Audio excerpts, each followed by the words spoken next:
Gente, eu tenho um desafio nessa noite, que é pregar na frente do meu pastor. Pregar na frente do meu marido, gente, que é o meu pastor, é um desafio, porque ele é o professor. Fica de pé, marido, para o povo dar um aplauso ao Senhor. Ele é lindo. Hoje eu deixo você concordar. Pode dizer que sim. Não tem ciúme não. Ah, Jesus Cristo. Pregar na frente dele. Deixa eu beber uma água aqui. Fico nervosa. Ah, glória. Meninos, hoje vocês vão pregar comigo, como de costume. Então, Caio querido, meninos, fiquem ligados no Espírito de Deus, porque hoje 50% da palavra está comigo, 50% está com a banda. Então nós vamos ministrar juntos esse texto de 2 Reis, capítulo 4, versículo 18. Vai ser uma leitura um pouco extensa, mas eu preciso que você compreenda o que se passa no versículo 18 do capítulo 4 de 2 Reis.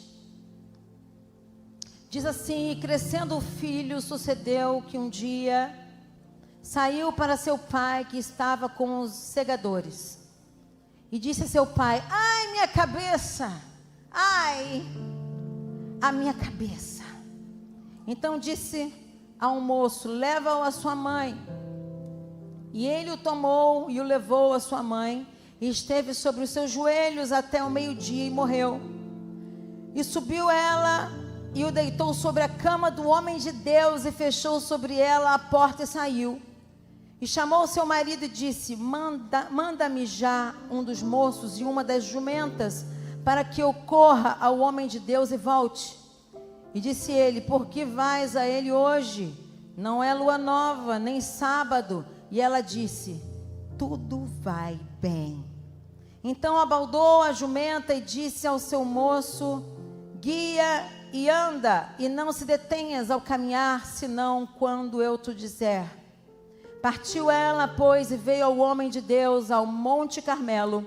E sucedeu que, vendo o homem de Deus de longe, disse a Geazi, seu moço: eis aí a sunamita. Agora, pois, corre-lhe ao encontro e diz-lhe: vai bem contigo? Vai bem com teu marido? Vai bem com teu filho? E ela disse a Geazi: vai tudo bem. Chegando ela, pois, ao homem de Deus ao monte, pegou nos seus pés, mas chegou Geazi para retirá-la. E ela disse, porém, o homem de Deus: deixai-a, porque a sua alma está triste de amargura, e o Senhor Moisés encobriu e não se manifestou a ela. E disse ela: pedi eu ao meu Senhor algum filho? Não disse eu: não me enganes? E vamos até aqui por enquanto.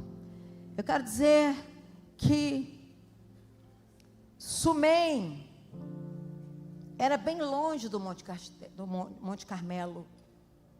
Sumém era perto do mar da Galileia, e o Monte Carmelo mais ao mar Mediterrâneo. E o profeta tinha o costume de fazer aquele caminho. E essa mulher rica, muito rica, ela observa a passagem do profeta, ela observa o movimento do profeta, ela observa o profético, ela observa a unção do profeta, ela observa aquilo e fala: amor, vamos fazer um quarto para esse movimento que passa na nossa porta parar aqui em casa. Vamos fazer um quarto e vamos colocar ali uma cama para que esse movimento, para que esse mover fique deitado lá na nossa casa. Vamos fazer um quarto com uma cadeira para que o profético se sente na nossa casa. Vamos colocar um candeeiro para que o profeta, quando entrar, lembre-se que o fogo da vida é o Senhor, o Espírito de Deus, o Espírito que habita o profeta. Me deixe viajar um pouco nessa noite e pensar, porque vendo o profeta profeta, vejo também o mover profético. Assistindo o mover do profeta e a passagem do profeta e como anda o profeta, me espelho no poder profético que está disponível para todo aquele que crê em Jesus como Senhor e Salvador. Diga glória a Deus nessa noite. E essa mulher faz outra coisa, ela jejua, ela para de comer pão. E ela só come pão depois que o bem dela, o amor dela fala: tudo bem, vamos fazer um convite para esse profeta. Já que você quer tanto profético dentro de casa, já que você tem tanta sede do profético, vamos fazer um quartinho, um puxadinho aqui para esse homem. E ela começa a jejuar. A Bíblia diz que ela se abstém do pão e ela só come o pão quando o profeta chega para comer pão também.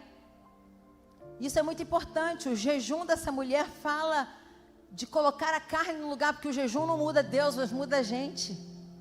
O jejum não muda a ideia de Deus, mas muda a nossa ideia. O jejum não transforma Deus, mas faz o mundo espiritual se mover a nosso favor. O jejum é muito importante e ela começa a jejuar, se abstém do pão, mas quando o profeta chega, ela come o pão, e o pão é Jesus. Nós temos que comer do corpo de Cristo, temos que beber do seu sangue. Na Santa Ceia precisamos discernir o nosso coração e a nossa mente e participar e congregar e assim ser alimentado e curado pelo poder do Espírito Santo e pelo poder do nome de Jesus. Amém, gente? Mas eu quero falar um pouco mais sobre essa mulher hoje, porque ela aprendeu a receber em casa gente que resolve problemas, não gente que traz problemas. Tem gente caçando problema. Tem gente que recebe em casa qualquer cobra para o jardim. Não quero cobra no meu jardim. Mas essa mulher discerne. E ela não, a Bíblia não diz que ela recebia toda pessoa que passava. Não diz que ela se encantava por qualquer movimento. A Bíblia não diz que ela já tinha feito isso com outros homens de Deus que passavam pelo caminho. Não, a Bíblia diz que ela fez isso para o profeta Eliseu. E o profeta Eliseu tinha o seu menino Geazi. E Geazi olha para Eliseu e diz assim: o que a gente pode fazer por essa mulher? Ela tratou a gente tão bem, ela tem tudo. Sabe gente que tem tudo, que a gente não sabe o que dá de presente de aniversário? O que a gente vai dar para quem tem tudo? Uma mulher rica, mulher bem de vida. E Geazi faz uma fofoca gospel. Ele fala: ela não tem filho. Isso podia ser um segredo que estava no coração dela, podia ser, que a Bíblia não diz que era, mas podia ser um segredo e um desejo escondido no coração dela, porque o marido dela já era de idade, e ela diz assim, meio descrente para o profeta: será? Ela diz para o profeta: mas isso nem sobe mais no meu coração. Não mintas a sua serva. Não diga uma coisa dessa para me agradar. Mas Eliseu não era homem de agradar ninguém. Eliseu não era profeta para profetizar aquilo que tinha no coração do outro segundo sua imaginação, mas era homem de dizer a verdade. E porque ele dizia, Deus cumpria. E porque Deus revelava, Deus cumpria. E ele disse: você vai ter um filho. E não é a ideia de Geazi. Assim diz o Senhor: o teu sonho vai nascer. E ano que vem, quando eu passar por aqui, você vai ter o teu sonho em suas mãos. Essa mulher recebe o sonho dela e ela gera um menino que vai, depois de um tempo, trabalhar com o seu pai, vai cegar na seara. E quando ele está fazendo a obra com o pai, quando ele está trabalhando com o pai, ele é acometido de uma dor de cabeça, com sol a pino. Por isso eu falo no livro sobre o amanhecer, o entardecer e o anoitecer. Coisas ruins acontecem a pessoas boas. Você pode estar no sol do meio-dia, como eu digo no livro, e alguma coisa pode te ocorrer, mas eu quero dizer para você que só está entardecendo, vai anoitecer, e quando for 00:01, quando for 18h01, eu quero que você lembre que um novo dia começa a raiar, começa a nascer, que essa noite não durará para sempre, mas já vai amanhecer. Segure firme, Deus está contigo enquanto dói. O pai pega o menino e traz para a mulher. E não sabe o que fazer com o menino. Provavelmente ele pensa, me deixe imaginar isso agora. Ele pensa, essa mulher, ela é profética. Eu não sei o que fazer com o menino no campo, mas a mãe sabe. E ela sabia o que fazer. Ela pega o menino e coloca no joelho dela. Ah, você não está entendendo. Tem coisas que a gente coloca no joelho, que a gente pensa que morreu, mas ainda tem atos proféticos para fazermos. A gente começa com o joelho. O menino morreu no joelho dela. Tem gente perguntando a Deus, por que o meu casamento morreu se estava no meu joelho? Por que o meu filho desviou se ele estava no meu joelho?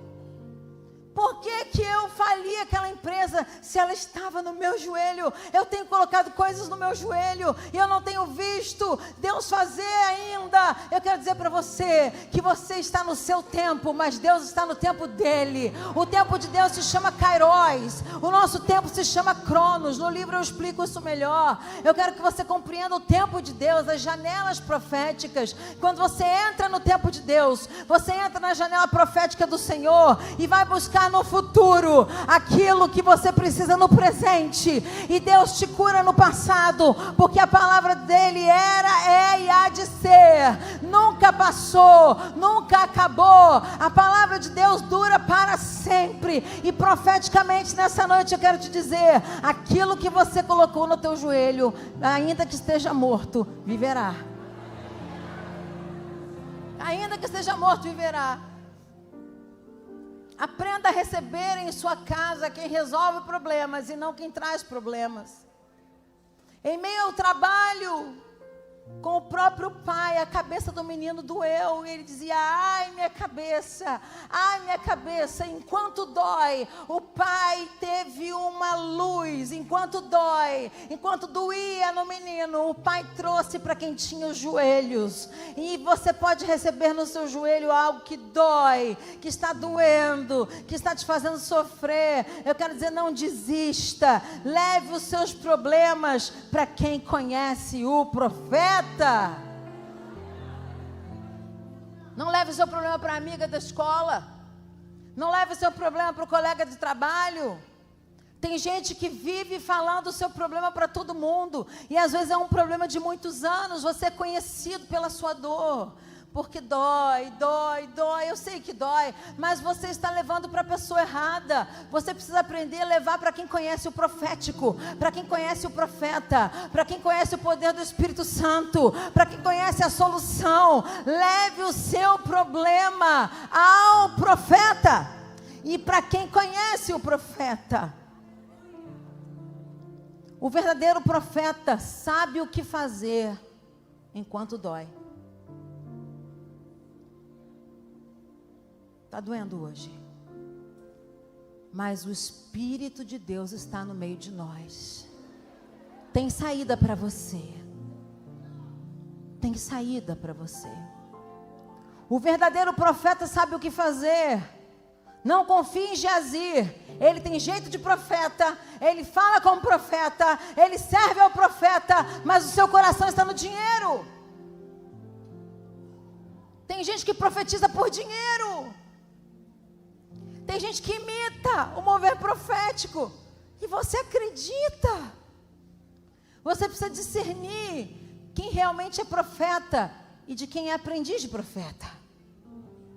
Geazi, com Naamã, dá um mau exemplo. Ele vai pegar dinheiro.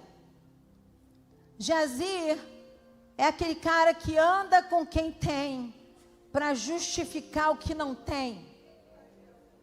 Eu não sei você, mas tem gente que gosta de andar do lado de quem é homem e mulher de Deus, para poder justificar sua falha, seu erro, para poder ficar bem nas redes sociais. Ele vai tirar uma foto com o homem de Deus, posta, e diz, eu sou assim com ele, olha, eu ando com ele. Está Saul também entre os profetas. Eu quero dizer que entre os profetas até Saul profetiza, mas não deixa de ser Saul, não. Saul é Saul, Davi é Davi. Você precisa discernir quem é Geazi e quem é Eliseu.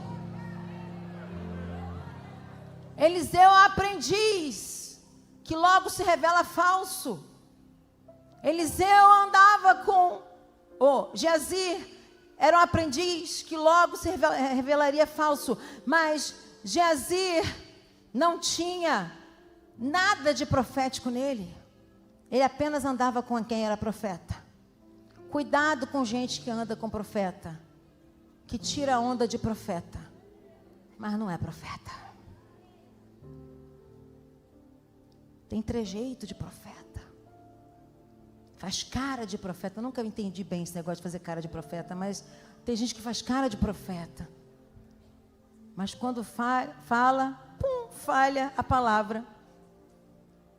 O profeta, ele diz, ai meu Deus, por que Deus vai me usar para isso? Meu Deus do céu, porque o profeta diz até o que você não quer ouvir. O verdadeiro profeta, ele entra na tua casa e diz, vai viver ou vai morrer. Porque o profeta discerne os tempos, as estações e não tem compromisso com o seu dinheiro.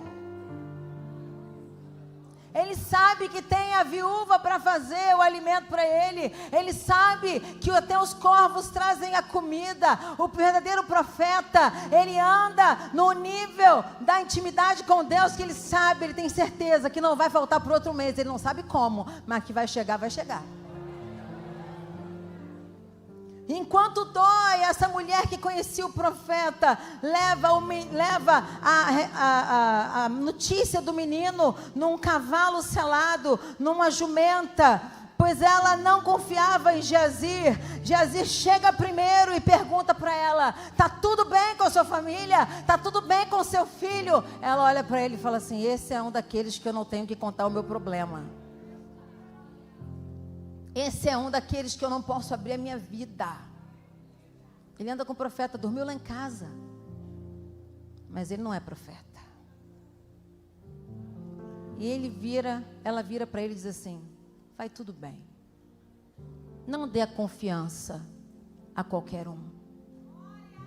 Não dê sua confiança a qualquer pessoa que se diz profeta, que prega qualquer coisa, que inventa um novo evangelho. Não dê o seu coração a qualquer um. Saiba discernir os espíritos, porque tem gente que profetiza da carne, profetiza do inferno, profetiza do estômago, profetiza de sonhos de feijoada. Preste bem atenção a quem você confia o seu coração. A sunamita andou todo esse caminho para topar com Geazi e dizer para ele, vai tudo bem. Ela dizia para todo mundo que estava tudo bem, mas ela tinha um propósito, chegar em quem tinha revelação.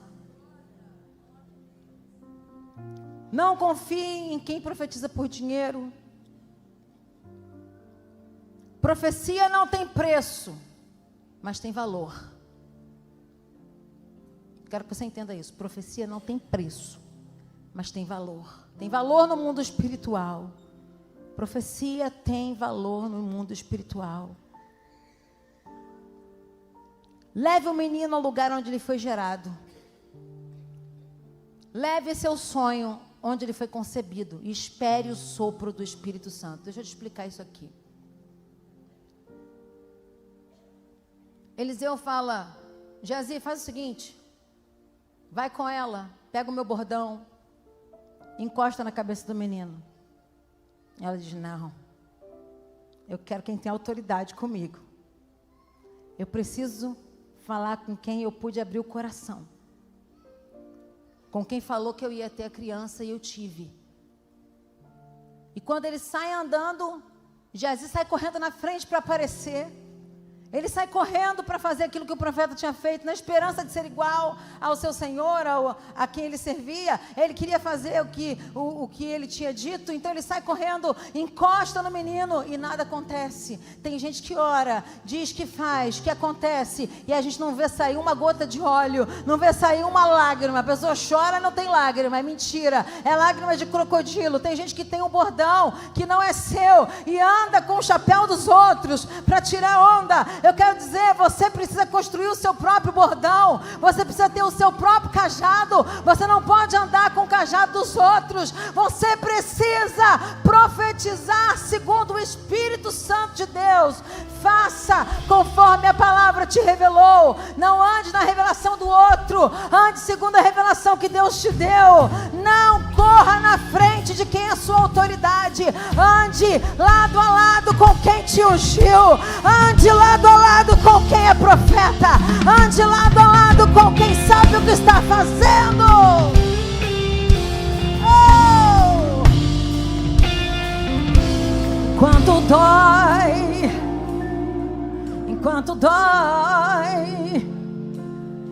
ela cavalgava e doía. Ela encontrou Geazi e disse para ele: vai tudo bem, mas doía. Ela colocou o menino na cama do profeta, dizendo: daqui nasceu a palavra, aqui vai ressuscitar a palavra. Jesus, quando queria se apartar de todo mundo e voltar ao começo, ele voltava ao Jordão, onde foi batizado. Jesus tinha o costume de voltar ao Jordão. A palavra mais importante do evangelho não é ide, é volte. Entrarei, sairei e acharei pastagens. Entrarei, sairei e acharei pastagens. Preste atenção, ela coloca o menino na cama dela? Não. Ela coloca o menino morto na cama do profeta e fala: toma que o filho é teu agora. Agora você me prometeu, eu te falei, não me engane. Não me diga, não me prometa aquilo que eu nem subi ao meu coração. Você está me dando algo maior do que eu sonhei, mas agora está morto. Eliseu vai com ela. Chega no quarto e começa a se mover. E o caminho é longe. Atravessa do oeste para o leste. Cavalgam, andam. E Eliseu coloca mão com mão, pé com pé, boca com boca. Ele não encosta o bordão. É a única hora que um profeta faz uma coisa dessa e não vira o culto da santa boca, nem do santo pé, nem do santo abraço. Porque Deus é criativo. E Deus age como Ele quer, na hora que Ele quer, com quem Ele quer, de maneira diferente. Ele chega e não faz o que Geazi fez. Ele pode dizer: me dá esse cajado aqui, menino, quem manda sou eu. E coloca o cajado no menino. Não. Ele tem sua própria revelação. O profeta tem sua própria revelação. Não anda na revelação do outro. O profeta é uma caixa de surpresa. Você pensa que ele vai fazer assim, ele faz assado. Você nunca sabe o que vem de um profeta.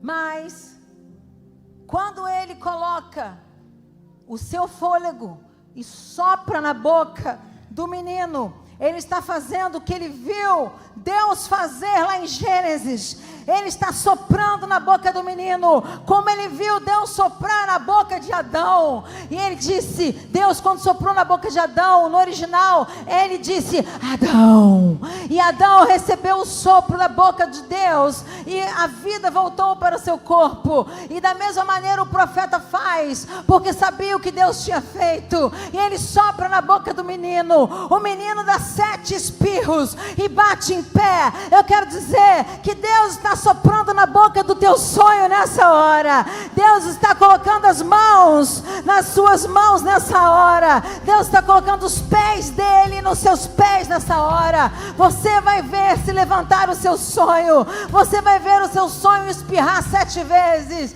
Você vai ver o milagre do Espírito Santo na sua vida. Não há quem impeça. O profeta está a caminho. O Espírito Santo está a caminho. Ele está andando na tua direção. Ele está indo contigo. Vá na direção do menino. Vá na direção do milagre com o profeta. Não queira Geazi, mas escolha o profético.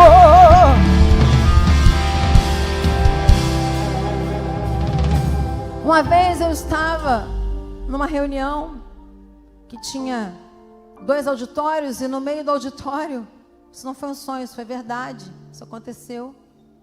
E nós tínhamos que passar de um auditório para o outro, e tinham várias pessoas vestidas de pastor, com seus ternos, seus sapatos de couro de jacaré. Nada contra, gente, cada um tem seu gosto.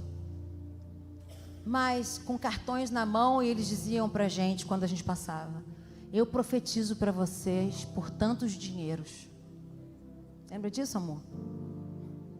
Profetizo para você. Olha, meu cartão, eu sou pregador. Me leva na tua igreja por tantos dinheiros, eu profetizo para você. Espírito de Geazi. por tantos dinheiros, eu te dou uma palavra profética. Seu espírito de Geazi, a gente precisa entender que não pode confiar no espírito de Geazi. Mas assim como Eliseu fez, nessa noite, eu já estou terminando, que eu quero orar por você. Quero dizer que o profeta sabia o que fazer e como orar. O caminho é longo até a verdadeira profecia. Por último, eu quero dizer para você, não conte aonde dói as pessoas, porque elas só batem aonde dói. Não seja frágil diante da dor, não tenha pena de si mesmo, porque aí você vai gerar um outro espírito da autocomiseração. Coitado de mim.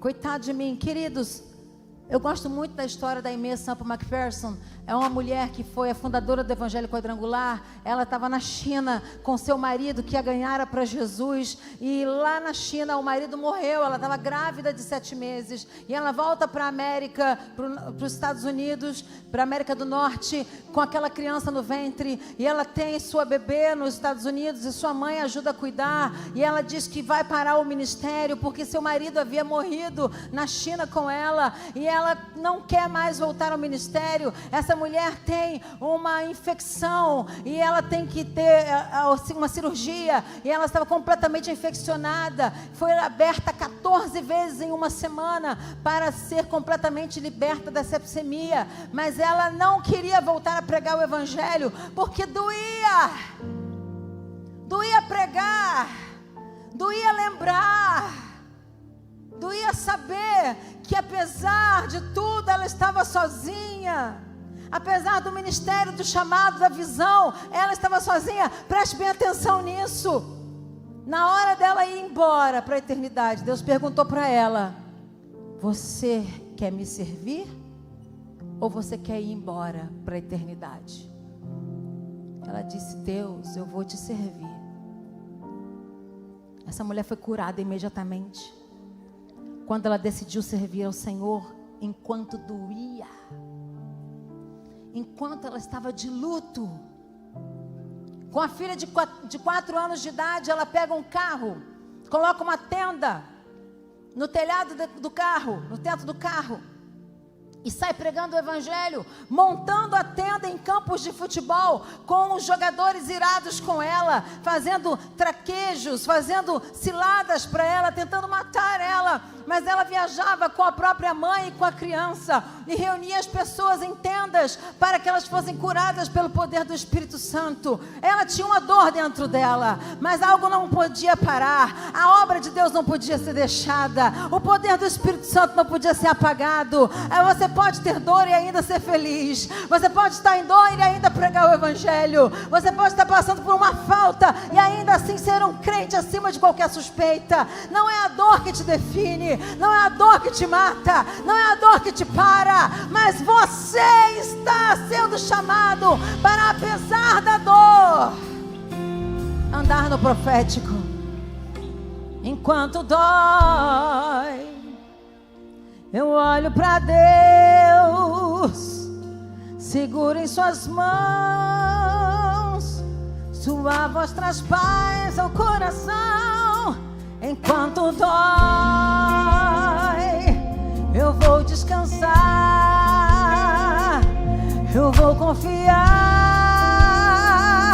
Seremos nós dois enquanto dói, enquanto dói. Eu olho pra Deus, seguro em suas mãos,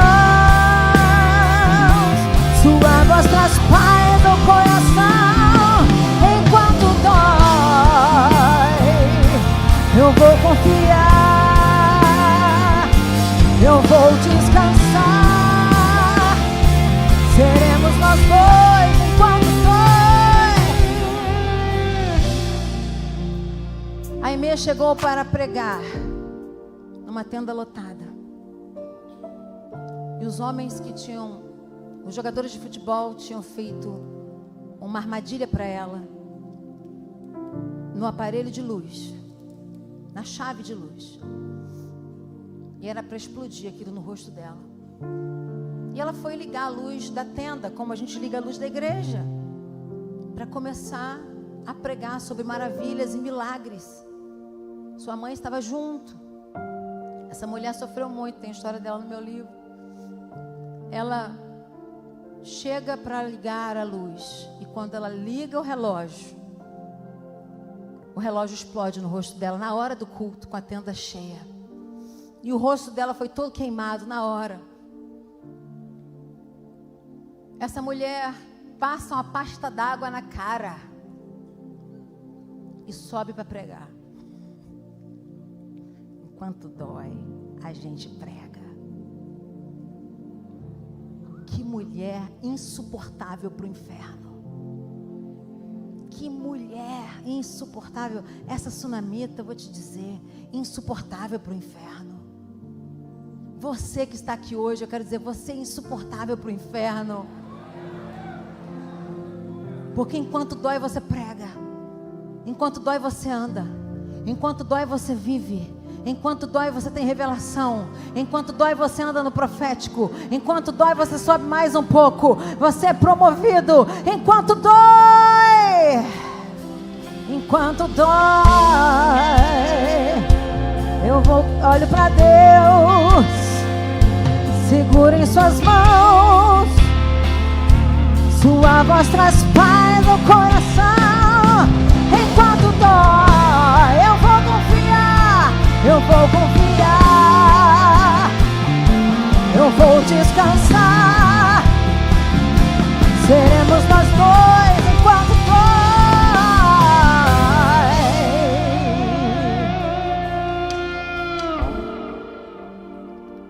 Ela subiu e disse: bendito o Senhor que traz a cura divina. E quando ela passou a mão pelo rosto, ela foi curada na frente do auditório. Ficou só com a ponta do nariz, com a pasta d'água. Todo o rosto dela que estava queimado foi curado na frente do auditório. Eu não preciso nem te dizer quantas pessoas vieram para Jesus naquela noite. Ela fez apelo de cura, perna crescia. Ela fez apelo de salvação. O pessoal vinha à frente. Tudo aconteceu enquanto doía. Vamos ficar de pé.